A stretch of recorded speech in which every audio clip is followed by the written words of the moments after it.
Road families, it's time for our January Between Two Nights. We have Mr. Walker and Mr. Falzoy here.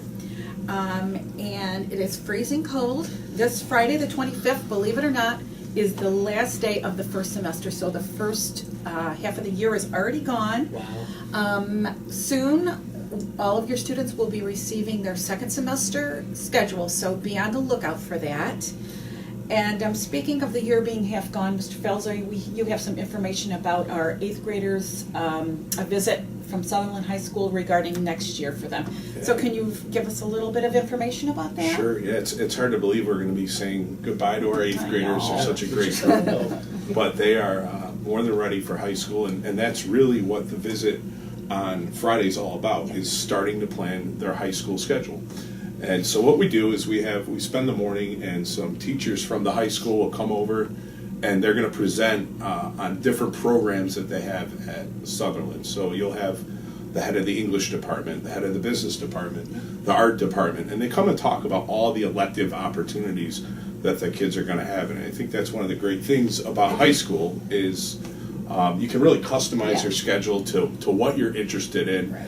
So really the objective is to get the kids to start thinking about that.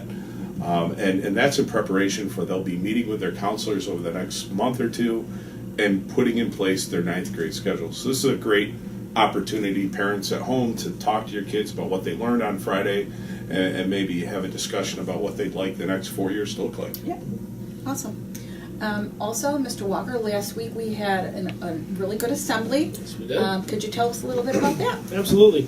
We were lucky enough to have Scott Fitch come by and speak to our student body and our faculty and staff.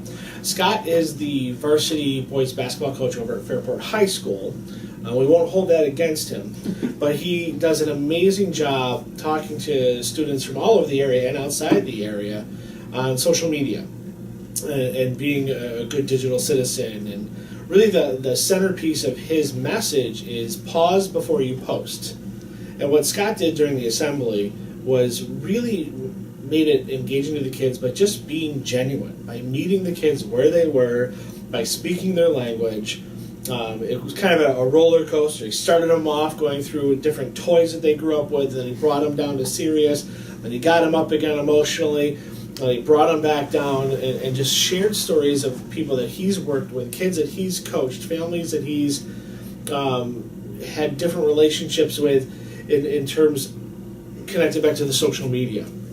And again, it was real. It was stories that some kids in the audience even knew about beforehand, and it just made it real. It connected with them.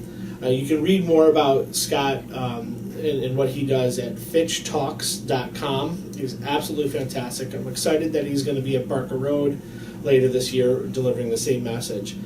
I was really taken by, at the end of the assembly, he had done his research about Calkins Road and pulled all sorts of images online from our Twitter and from our website and talked about the culture of Calkins Road and how we are together, we are creative, we are resilient, we are mindful, and we are spirited. And it really was just that extra oomph at the end before he issued a challenge to the kids. Ironically, an assembly about social media and digital citizenship, he told the kids, don't text this, don't email this, write a thank you. Find somebody in your life that's made a difference and has had a positive impact, and write a thank you note to them. And the power that is, and that was what he really kept coming back to with the kids, was the power that you have to do good with the choices that you make. The kids have been buzzing about it ever since we had the assembly last Wednesday, the teachers too. It was great. I encourage you to check him out online. I think we really took something from him. You know, it was incredible. I didn't realize this. Correct me if I'm wrong. He was the coach for the U18 USA basketball. Yep. Which is like one level below the Olympics. Yeah. It was amazing. Very Future cool. stars. Yep. It was great. All right. Anything else, gentlemen, that you can think of? No, stay warm out there Yeah. midnights. Yeah. We'll see you next month. Bye-bye.